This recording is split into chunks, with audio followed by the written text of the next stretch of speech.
Hey, what's up everyone? Today we're diving into the cosmos with some groundbreaking news.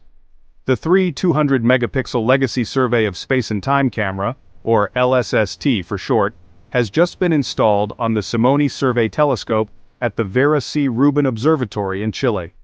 This isn't just any camera, it's the world's largest digital camera.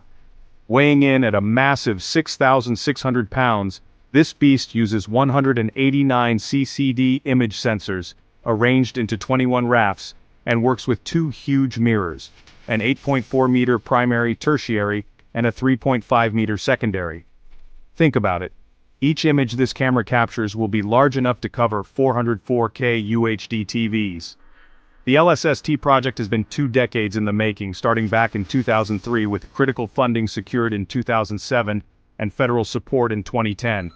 Now with the camera installed, the team is gearing up for first-look photos after some final tests.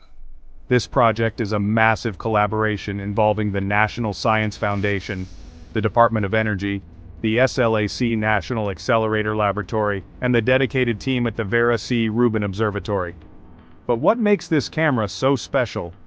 For the next decade, it's going to capture high-resolution images of the southern sky, aiding in research into dark energy, dark matter, and the very origins and evolution of our universe. This is a game-changer for astronomy and our understanding of the cosmos. The camera itself was completed last April and transported to Chile, where it's now ready to start unveiling the universe like never before. So stay tuned, space fans, because we're about to witness the cosmos in unprecedented detail. If you're as excited as I am, hit that like button, subscribe for more cosmic updates, and drop a comment about what you hope the LSST camera will discover. Until next time, keep looking up.